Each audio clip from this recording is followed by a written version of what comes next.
Welcome to All Things Greater Burlington, where you will hear from the movers, shakers, and changemakers that are moving Greater Burlington forward. Here is your host, Steven Brody. Welcome to All Things Greater Burlington. One of the great new locations that we have in downtown Burlington is the Busted Cup Brewhouse, and it has just done wonders for the downtown area, bringing people to come and experience the wonderful food, the cuisine, the menu, and it has just done a wonderful job in spicing up, taking an old building and renovating it into something amazing and fantastic. And we are very pleased to have with us today Brandon Bentz, the owner of the Busted Cup Brewhouse and Poppies Specialty Market, to be here to share with us their story. Brandon, thank you so much for being with us today. Thank you. Appreciate that. I want to just say, first off, on behalf of Greater Burlington and downtown Burlington, thank you very much for your investment in the area. Thank you so much for having the vision to see a building and transform it into what is now there. And so we really just want to thank you and appreciate what you've done. Well, we're happy to be here. We've been very well welcomed, I guess, into the area, and appreciate all that. Brandon, did you have a prior connection to Burlington? What was it that kind of brought you to the downtown area and say, hey, there's a building here. I've got a great idea. Sure. So my wife and I actually lived outside of Monmouth, Illinois and Roseville, Illinois. She was actually born. This was a hospital one time, so she was actually born in this building that we sit in. But as we moved over here, it would be, 3 to 4 years ago, we really felt welcomed here, a really good sense of community in the area. So we wanted to put something back into the community. And the idea of doing a brew pub and a market, is that something that you had in mind all along, or was it something that just later on, I want to do something, but I'm not sure, and then the light bulb went off? You know, I've always been into the food industry. So I have other businesses, that build equipment and we produce product and things like that. So I always kind of visioned having my own restaurant, traveled a lot, got to eat a lot of different cuisine and foods. And so I had a crazy idea.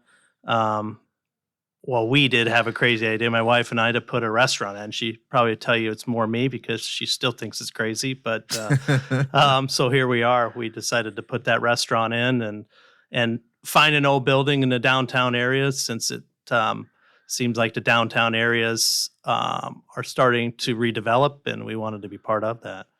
How does something start?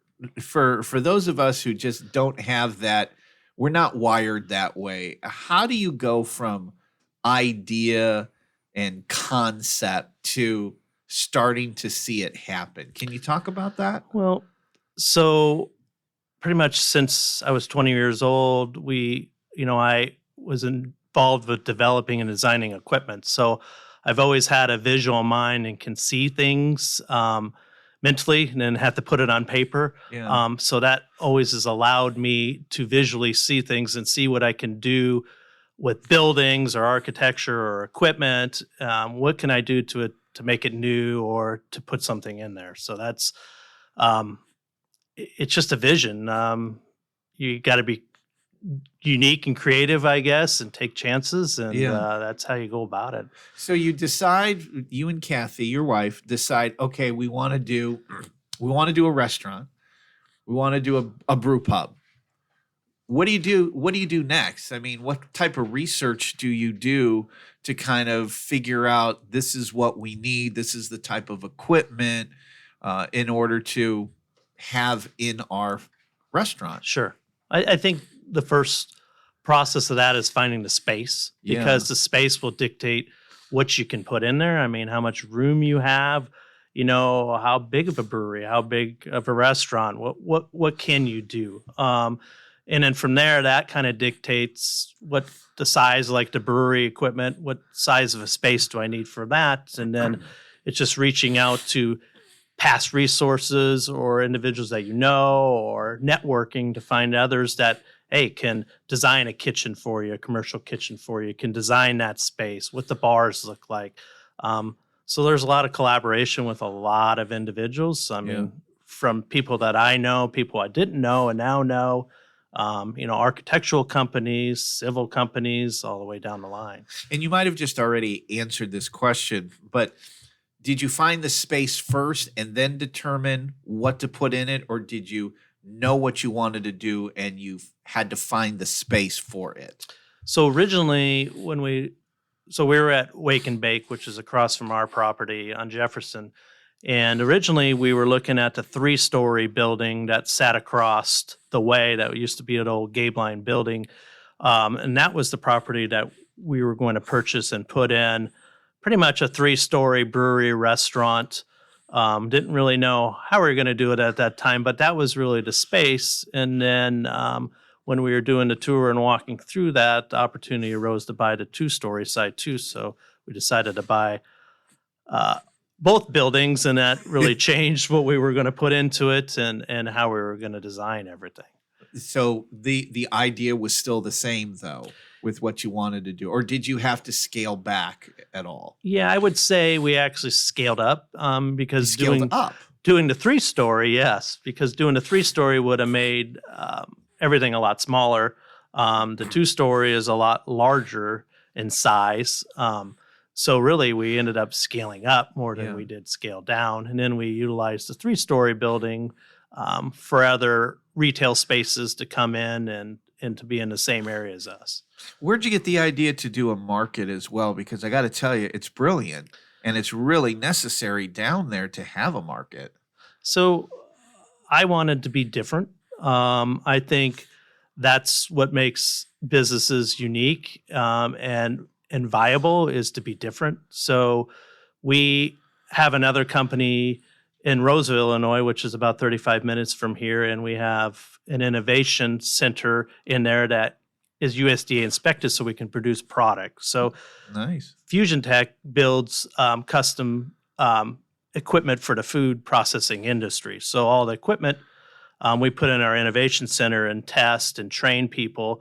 But we had the idea to make it USDA certified so we could produce our own proteins for Poppies market and the restaurant. And our goal was kind of to be vertically integrated, where you can go into the restaurant and you can eat the products that we produce, but then we know not everybody's going to come to the restaurant every night. But this gives you the opportunity to take those foods home and cook them yourself and still enjoy them products. Yeah. And where did you come up with the idea of having it be German American? I mean, obviously you had all the choices in the world of what you wanted to specialize in.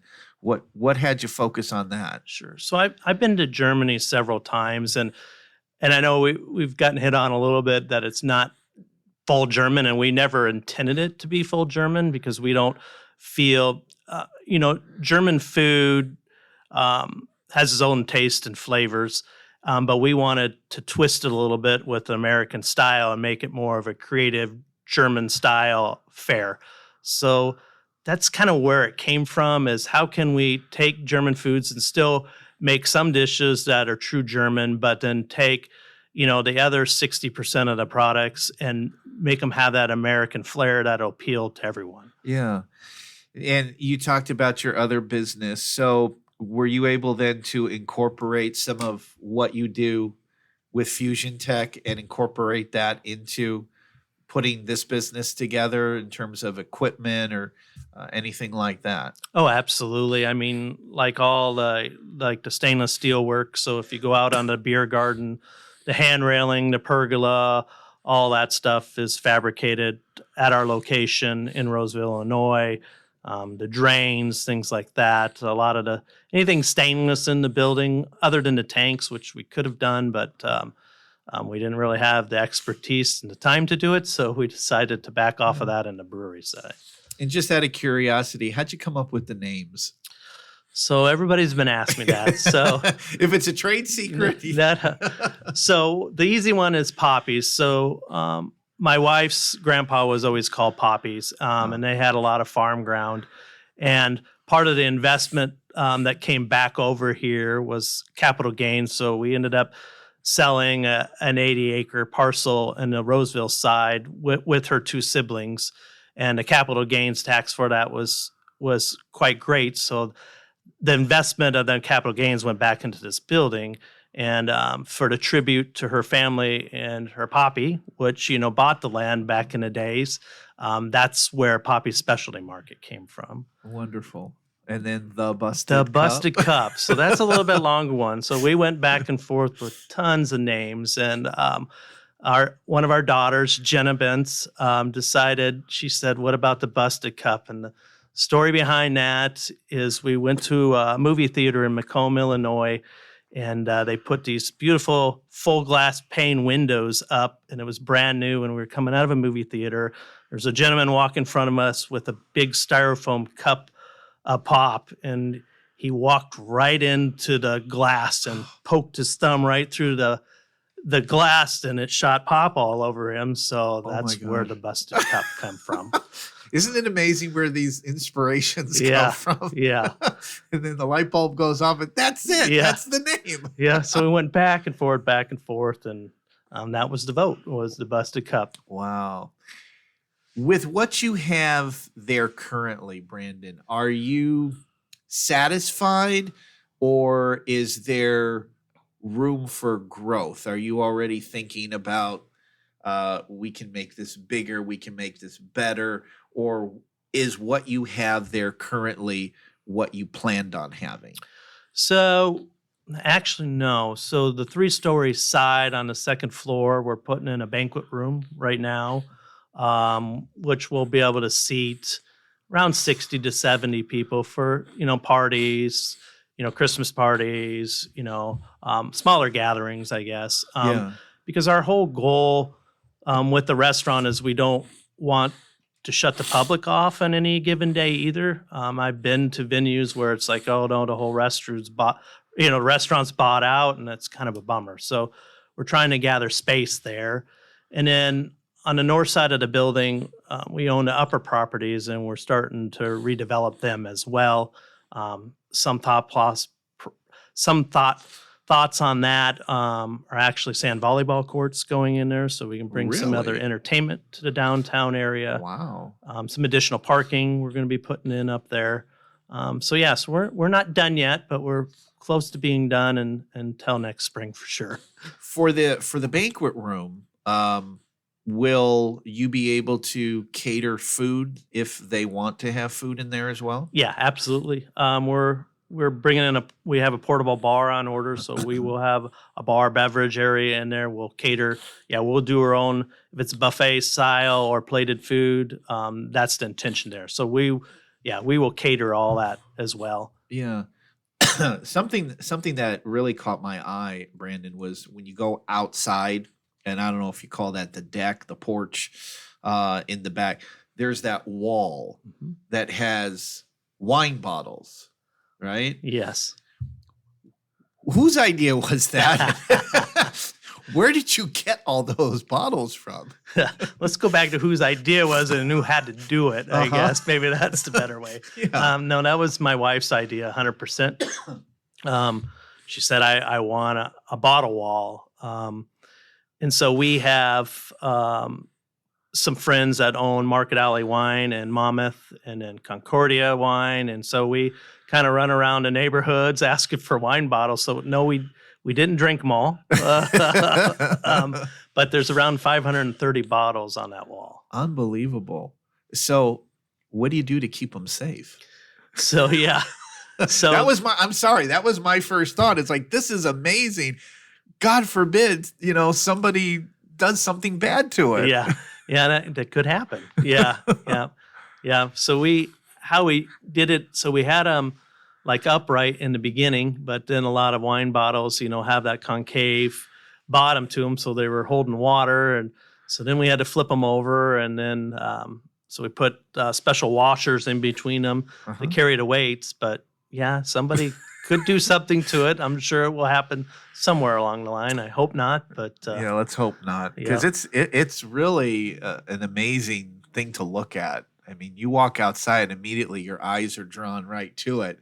You gravitate over to look at it, and you can spend a few minutes just eyeing all of them. yeah, yep. It's incredible. Now, the other thing that I noticed also, and I don't know if this was obviously this had to be intentional, stuff that you've done inside on the walls. Mm-hmm. Was that the writings that were on the walls? Was that something new, or was that something that was revealed, like that was previously there on the walls? So the lower area, no. So we had to do a lot of repair to the lower area, and then the masonry is put like a German schmear, so that's why it's really gray down there. Yeah. And then to spicing up the wall, my wife wanted to put different ads and things from different past Burlington businesses. So everything down there has been newly painted or made by artists. Nikki Cox actually did the majority of them down there. So they actually picked the different ads and then painted them on the walls. Yeah. And, I was at a conference recently, and one of my colleagues from another chamber of commerce says that her family used to be involved with a business called Five Flags. uh-huh. And she shared with me that company was formerly in the building Correct. where you're at. Yes. And she was all excited about that she said, hey, I've got that family history. And then I was there recently and got to see Busted Cup. And she just was all excited about the renovation and what was done to that area. Yeah. Yeah. I mean, it's there's been a lot of businesses in there, from banks to pharmacies to implement dealers. I mean, the history, goes back into the late 1800s, that, different things that were in them businesses. Sears, I mean, it's kind of wild to think that Sears had an implement business, or selling that type of equipment out of there. Yeah. So when you have you could have a restaurant, you could have a bar, but you decided to go the next step and have it be a brew house, a brew pub, whatever the right terminology is. So you get the equipment in there so you can take care of that. How do you research what type of beer that you want to serve? So again, the vision was to stick mainly with German style beers. Now we do have some different ones coming out. There's like Mexican lager that's being produced, and a few other ones as well. But a lot of the beers that you'll see are a lot of German style beers. Yeah. I mean, we did that because of the pairing with the foods, number one. Yeah. If we're going to have German themed foods, then we need to have German style beers to go with them. Yeah. And again, this is like kid in the candy store questions that I'm asking you. So how do you figure that out? I mean, are you going and you're trying beers somewhere else? Are you going to some sort of a trade show? How do you figure out, hey, I like this flavor, or this is already happening and we don't want to duplicate. We want to try to do something distinct. Yeah. I'm fascinated by the behind the scenes stuff. I mean, a little bit of it is you have to understand your clientele too. Yeah. We're in the Midwest. Let's face it, Busch Light, Bud Light, Coors Light. That's the choices that a lot of individuals go for. Yeah. So the heavy, the really hoppy beers, we felt wouldn't sell as well in this area, but we wanted to develop beers that would change people's thought process behind craft beers as well. So if we could take some of them German style beers, which I've been to Germany several times and have tried a lot of different beers, and same with our brewmaster, Matthew Hansen. He's the one that's developing all the recipes for it. But we wanted something that would go with the community in the area and it would be taken well. And and to grow people's taste buds a little bit, getting off of the Bud Light and trying this, which wouldn't push them over the edge and they'd never try it again, because it's kind of a slow transition in order to try craft beers. Right. And then same question with the food. I mean, obviously you've got ideas in mind. So is it you and Kathy sitting down and kind of scribbling saying, okay, what do we want to serve? Yes. What are the type of items that we would like to serve? It's the same way, yes, and you're exactly right, 100%. As we, have had, been able to travel quite a bit, myself especially with business, and it's like you go into restaurants, and I have different restaurants I like to go into. I like to go into German-style pubs or Irish-style pubs when I travel, and not necessarily to change. So it's like, what can you bring into the community? It's like spats and cheese. So it's spetzel and cheese, and it's like, instead of macaroni and cheese, let's try something different. So, that's just a little bit of twist on the macaroni and cheese, because we don't want to have the same foods that somebody else in town has, because there's no point in it. There's 10 burger joints in town. We don't want to make the 11th hamburger. And that's the reason why we don't have hamburgers or we don't do French fries. We want to have unique, creative foods that are completely different than you can get anywhere else. Yeah. Well, and I think you've succeeded in that. I mean, I know that now it's not German, but you say doesn't always have to be. I had your French dip, and I had the spats and cheese, and it was fantastic. And I don't know the secret, and don't give away the secret, but it was amazing. Yeah. Yeah. And I think a lot of that goes to that we get to produce all of our own proteins. So that's huge. The prime rib and things like that, we smoke ourselves. Yeah. So, we bring that already pre-smoked into the business, so that's a huge advantage. I mean, all of them proteins are fresh. Within the week, they are fresh. Yeah. And it changes a lot of things. And if we want to twist or change that recipe, we can do it on the front end and the production side before it comes into the restaurant. You've been open for a little while now. We're not sure exactly when this is going to air, but in the time that you have been open, has there been a particular beer or a particular food item that has stood out that you have heard from your customers that this is the identifiable, food item for the Busted Cup, or this is the beer that I'm identifying with the Busted Cup? Sure. I could tell you that the Kolsch and the Hefeweizen, so they're two lighter beers, are the ones that we're about out of right now. I mean, the serving tanks are about empty, and we'll be pushing other beers into them. So we know them are the popular ones. And like you said, the French dip is really, really popular. And the Busted Cup soup, the potato and beer cheese soup, is really popular. Them are really the two. That is surprising. Yeah. How much soup you could go through, but I would tell you them two are the popular items. You're going to need to make more because the weather, it's getting cold. Yeah. So people are going to want soup. Yeah. Yeah. So you touched on something there interesting.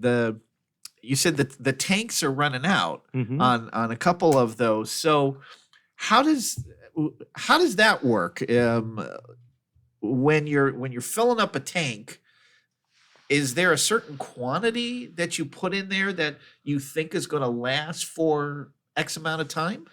So we're doing it a little bit different there. So a lot of breweries will keg, a typical keg. So we decided, off of our tap lines, we were going to do serving tanks.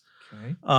So we have large, they're called 7-barrel. I can't even tell you how many kegs are in there. There's quite a few kegs in there. So we actually serve out of serving tanks.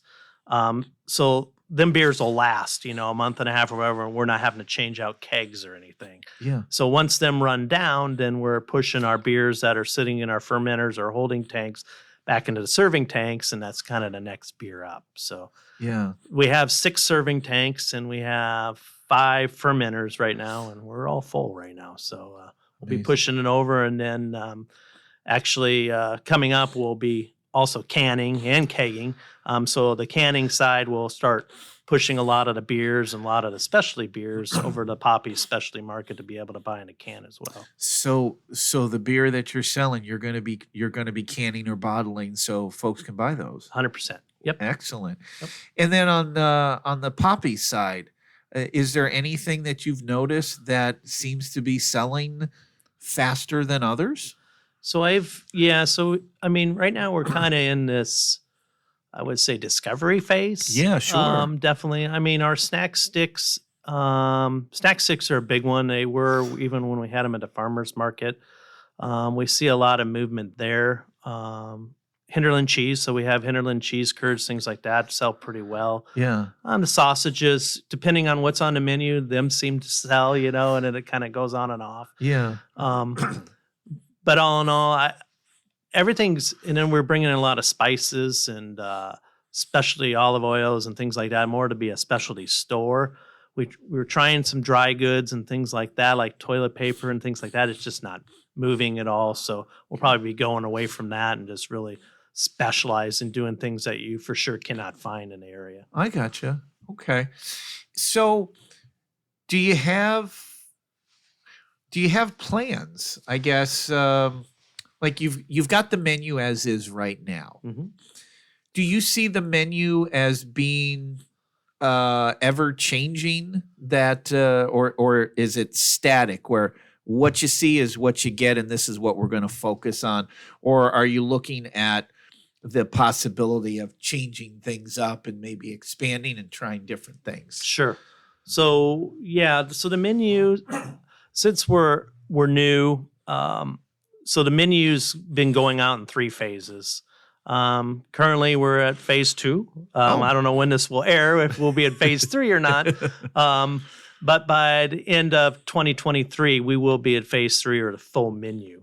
Okay. From there, we plan on having specials. So we'll develop different specials. I'm creative, so I want all of our team members to be creative too. So we're going to go in the kitchen and allow everybody to have a shot to create, because that's where you get some of the most unique flavor profiles and meals you can get. So there'll be different specials, but they'll be developed and designed by different individuals in the business as well. Does this give you an excuse to go back to Germany and try anything else to maybe bring back with you? Oh yeah, I'm sure we'll be going back. Yes. Business will take me back there for sure, but sometime along the line here, we'll be making maybe a family trip or something over there. For sure. Has it gone the way that you hoped that it would? Again, from your idea and your concept to now walking in and seeing it open and seeing the customers in there. Is it what you hoped for? Yeah, for the most part. So we have a lounge area upstairs, and maybe it's, I want to say bigger city is a bad word, but a larger area and community, you see them utilize a lot for communions and just for relationship, for community and things like that. And it really hasn't been utilized like I thought it would be, but I'm hoping it's just time that people can understand that that's just a place to go up and relax, to chill out, to have conversation with people. That would see the only area that I kind of bummed hasn't been really utilized as much as I was hoping it was going to be. Yeah. I mean, other than that, the rest of it, other than the financial side of all this, because it kept growing and growing and growing. The vision's pretty much complete. Yeah. The vision for Poppy still isn't completely there yet for like what we want to put in there. I can't visually see that yet. Eventually we'll get that spark, like that's it. But, sure. I think that's just trial and error to see what everybody wants. Well, and again, it's the first year.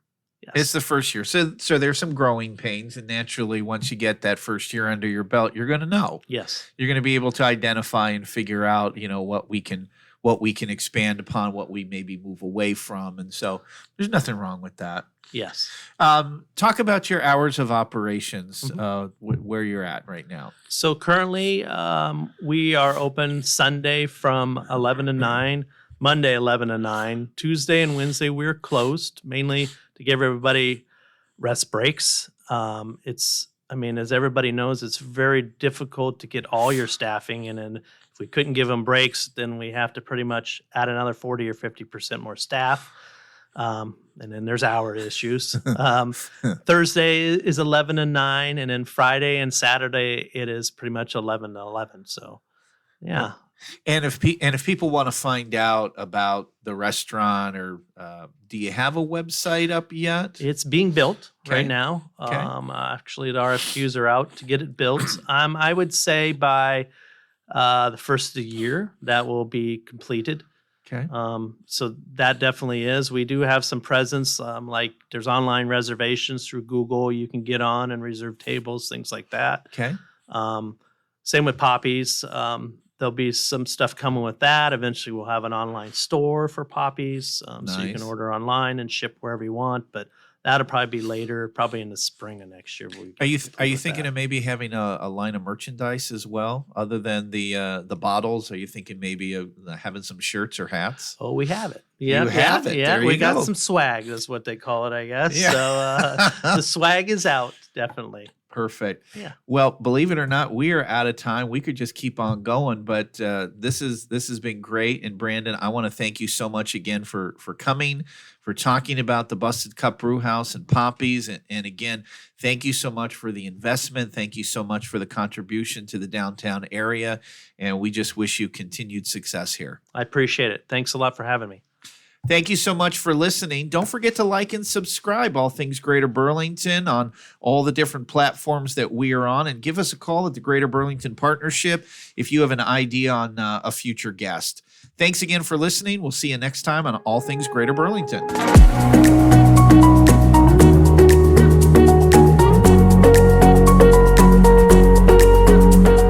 You have been listening to All Things Greater Burlington with Steven Brody. Be sure to hit the subscribe button to catch all new episodes. To learn more about All Things Greater Burlington, visit greaterburlington.com/ATGB.